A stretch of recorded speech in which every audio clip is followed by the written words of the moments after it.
Okay, so this was being recorded on 1/17/2019 for the students that had a snow delay, and we weren't able to get through everything that we got through in the class that did.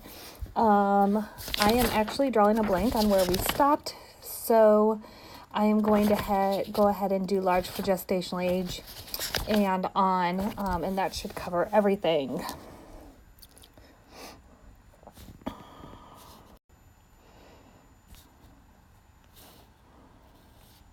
All right, so risk factors associated with a large for gestational age newborn. Moms that had diabetes or glucose intolerance, that just leads to that baby that is big because it is getting lots of nutrients, and that insulin causes lots of extra sugars and everything that the baby's doing in stores going on. Multiparity, the more babies you have, the bigger they seem to get. If the mom has had a previous large baby, their likelihood of having another large baby will occur again. Post-stage gestation, because that baby just has more time to grow. Moms that are obese tend to have bigger babies as well due to overeating. Male fetus, boys are always bigger. And then genetics. So when you think about genetics, you're looking at the mom and dad. Are mom and dad big? Bigger or taller people, then the baby might be bigger and taller. There's also some genetic conditions that could also lead to this.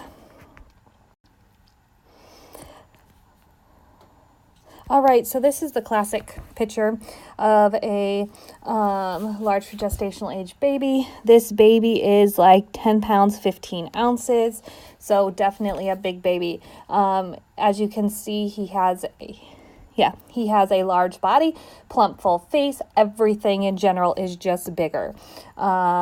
He has poor motor skills and also will have difficulty regulating his behavioral states.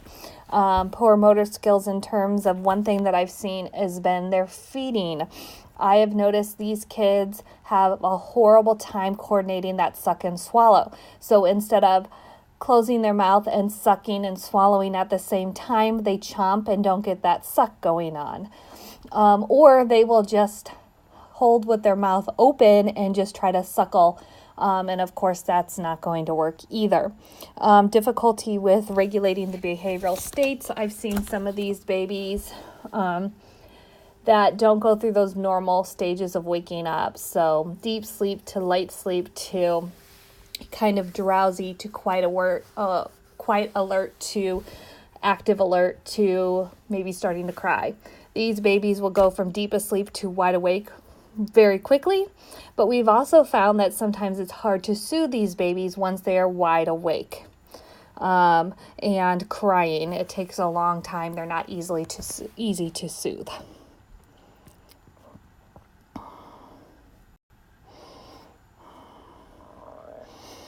All right, so some common problems we'll see in these kids is birth trauma, because they are big babies trying to come through a very small opening. Also, we sometimes have to use vacuum or forceps or force to pull the baby out.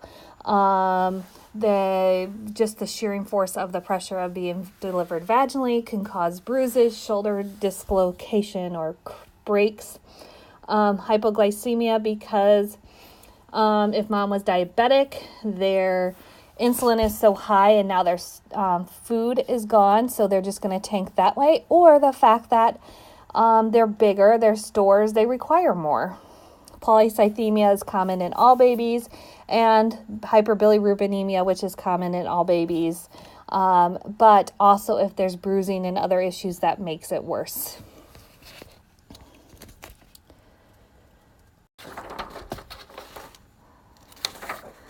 All right, management. We're going to do their vitals frequently, every couple hours. We're going to do their blood glucose frequently as well, and that's also going to determine depending on what their sugars are doing. So if their sugars are all over the place, we're going to be doing them quite frequently. If they're kind of stable, we're going to still watch them closely, and we're going to do it more than once a day. These kids, we will initiate oral feedings, but they don't always do great with those feedings, so I want to give them lots of assistance, especially that mom that's breastfeeding. And then we'll a lot of the time supplement with IVs because they don't eat very well. Excuse me. Hydration is really important for all of these babies that we are going to be talking about, because that helps with hypoglycemia. It's going to help with polycythemia. It's also going to help with the bilirubin. Phototherapy is also very important, and hopefully you remember what we do for phototherapy. If you don't, go back and review that. All right. So, gestational age variations. We have term, which this is when we want most of our babies to be born, from 38 weeks to 42 weeks. We have post-term, those babies that are born after the beginning of or the end of 42 weeks. These babies can be very scary, and we'll find out about that here in over the next few PowerPoints. Preterm is any baby that's born before the completion of 37 weeks. Now, if you also notice, there's a subcategory of preterm, which is late preterm. These babies are born at 34 weeks, and they go to 37 and 6/7 weeks, so through that completion of the 37th week. These babies are bigger babies. They're not bigger babies. These are typically more stable babies that could very well stay with mom, but because they are still premature, they still have problems, so we watch them closer.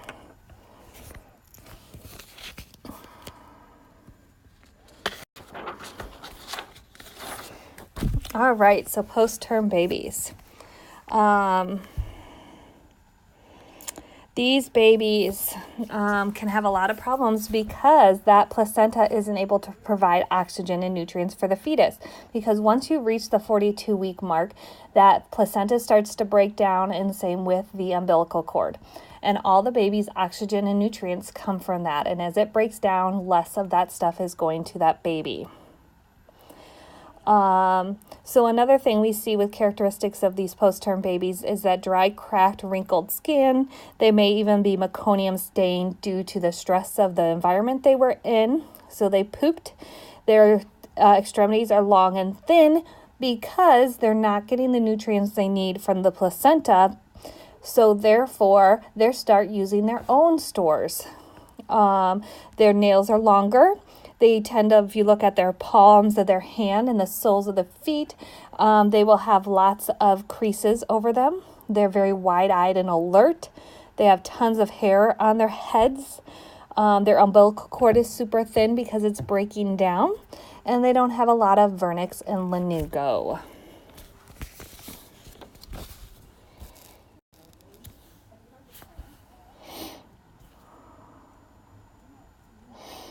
Okay, so some things that we see with these kids that are post-term. They can have asphyxia. Some of that asphyxia could be due to the fact that they're not getting oxygen from the placenta and through the umbilical cord. Some of it could be due to the fact that it was a stressful environment and they had a mech aspiration, and therefore their lungs are not getting the oxygen they need. It also can be due to the fact that they've used up all their stores and they're going into cold stress. Hypoglycemia because they don't have a lot of stores. And their sugars are just going to start tanking, and as they use up their their brown fat, guess what else still gets used up? More glucose, and what's going to happen? Those blood sugars are just going to keep dropping and dropping. Hypothermia because they don't have a lot of fat. They've been using it up as they were continuing to hang out in the womb. And so we want to keep these babies warm.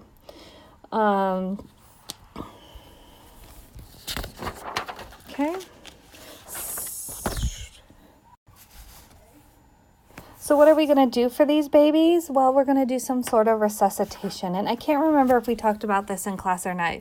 But what is resuscitation? Resuscitation can be as little as us just stimulating that baby, flicking the soles of the feet. drying them off vigorously to kind of stimulate the breathing and having that baby take that deep breath. But resuscitation can always also go into as far as doing like CPR, NRP, neonatal resuscitation type methods. Depending on what that baby is doing will depend on how much resuscitation we need. We're going to do lots of glucose checks on this baby because those glucose levels are going to be unstable. We will initiate feedings with this baby. However, it may not be orally, even though the baby has a suck swallow, because if it is respiratory compromised, if I were to make that baby eat, it's going to make the respiratory issues worse. Keep the baby nice and warm in a neutral thermal environment. And remember, that will depend on the situation. So it could be in a warmer bed, in an isolette. It could be swaddling the baby. It could be skin-to-skin care. Okay.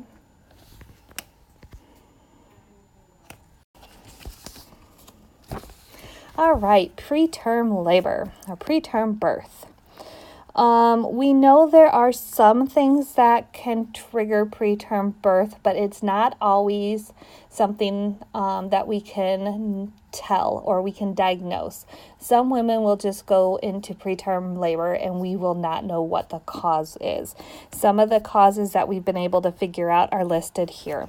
Infections, inflammation, which triggers preterm labor, maternal or fetal distress in utero. This leads to the releasing of corticotrophin hormones, which then triggers all those other hormones that are needed to start contractions. Overstretching of the uterus, so this would be like with multiples or too much amniotic fluid, which also does the same thing of releasing those corticotrophin releasing hormones, which then triggers all the other hormones needed to start labor. Bleeding is more when there is a placental abruption or something along those lines with the placenta that then is going to cause distress and we need to get the baby out quickly. Okay. Another thing to think about with preterm births that 1 in 8 babies are born before 37 weeks. This is a huge financial toll on these families and these babies. When I started in the NICU in 2004, the room alone was around $1,600. I believe it's up to like $27,000 to $32,000 just for, not 32,000, 3,200 or $2,700 just for the room, and then you have to throw in everything else to supplies, respiratory, nursing care, if for whatever they charge with that, doctors, pharmacy, you know, all of that. It is not uncommon for premature babies to get to the $1 million mark before they're even delivered or before they even go home. Preventative care or prenatal care is a lot of the times the key to preventing preterm births.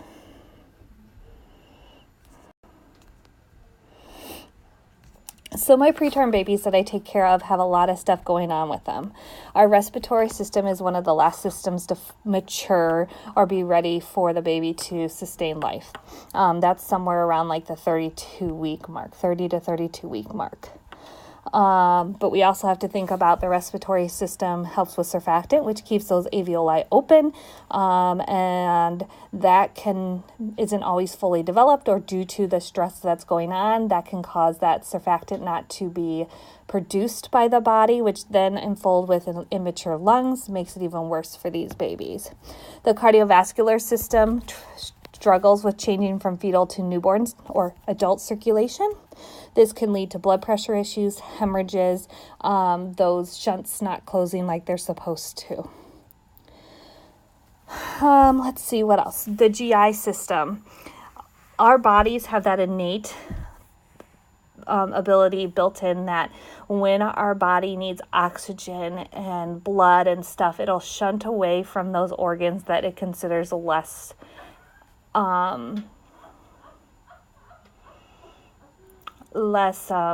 important, and shunt it to those organs that are the most important, your brain, your lungs, your heart.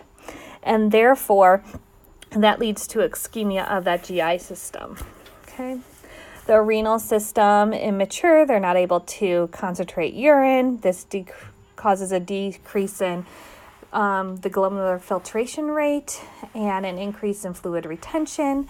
Also, these babies, newborns have a slower ability to clear drugs out of their system, but then the fact that they're even more mature slows that down even more. The CNS system is not always triggering appropriately. It doesn't send the signals to the brain or the heart or from the brain to the heart or the lungs to tell them to keep breathing and beating, but also it helps with thermoregulation, and so it doesn't send the triggers to say, oh, I need to warm up or I need to cool down. They also don't have that subcutaneous fat. Their immune system isn't ready to be exposed to everything in the environment, and they are that much more susceptible to infections compared to a healthy newborn, and therefore they could die quicker from even simple illnesses. So common characteristics of a preterm baby. That earlier picture of the small for gestational age baby, you'll see all of this as well. So less than 5.5 pounds, scrawny appearance. They don't have a lot of muscle tone. They don't have fat. Their eyes, if they're under, I want to say 25 weeks, are still fused. Their skull bones, besides the sutures being split, the bones are soft and spongy. They don't have any creases on their hands and their feet. Their skin is super thin and transparent. They have tons of vernix. Males will have undistended testes with very little rugae on their scrotum. In fact, that scrotum can be completely smooth. The labia is very prominent, and the same with the clitoris, and therefore you can see them very well. Nothing is covering anything. You'll be able to see the urethra, everything when those babies are laying out.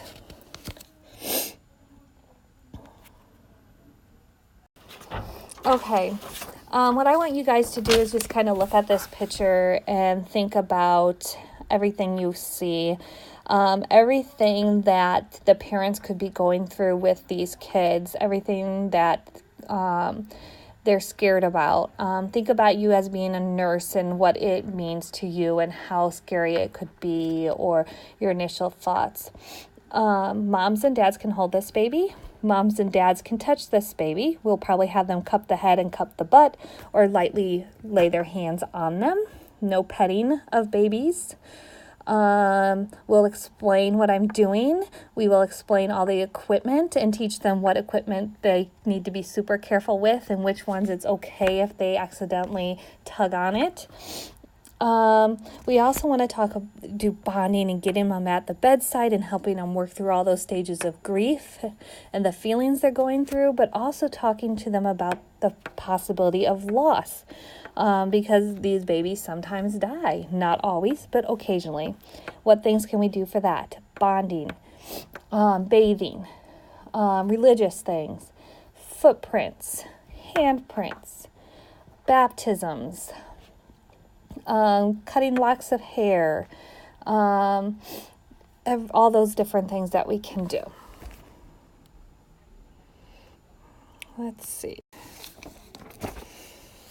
Okay, so common problems that we see in these kids: hypothermia because they have no fat and they can't control their temperature on their own. Hypoglycemia because they have no fat and they're not ready to start digesting foods. Hyperbilirubinemia because of that immaturity and other issues of temperature regulations, the fact their lungs aren't ready to breathe. So we may be giving them a ventilator, or their suck swallow isn't developed because they're under 34 to 35 weeks. And so we're going to have to feed them by NG. But we also have to take into consideration that their bodies aren't ready to digest milk yet either. So how do we do that?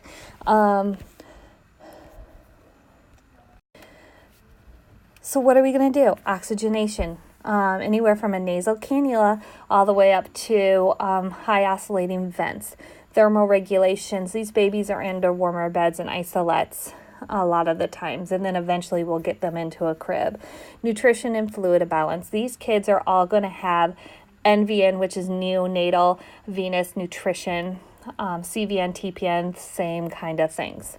Okay, we'll give them through a PICC line, which could be going a PICC line through a major artery or vein, or we could do it through their umbilical cord. So 99% of their feeding is going to come through that parental nutrition. And then we might be giving them 1 cc of breast milk every 12 hours. And then as they grow and their bodies get used to having food and digesting, we'll increase those feedings and decrease the amount of parental nutrition they will be on. They will be on parental nutrition for weeks, sometimes months, before we can get them up to full feeds. And then some full feeds by NG. And then they may be full feeds by NG before we even allow them, or before their suck swallow is developed, for them to start breastfeeding or bottle feeding. Infection. NICUs are crazy about infection. Parents need to be screened. Siblings sometimes can come in, sometimes they can't. We ask about immunizations, hand washing all over the place, low stim, quiet environment, clustering cares, lights down low, pain management. Babies have pain. We do education from day one, discharge planning from day one. I always prepare these parents for the fact that these babies will go home on oxygen. Growth and development. These kids will be followed very closely with growth and development while they're in the hospital, and oftentimes after they go home, because we want to make sure they're reaching those major milestones. It is probably going to be a little delayed. So if they were born 2 months early, it's going to be 2 months after when the normal newborn would do something. So if the normal newborn typically did something at 4 months, this baby won't do it until it's 6 months, things like that. But typically by the time they're 2 to 3 years of age, they are caught up with their peers that were born at the same time but were term.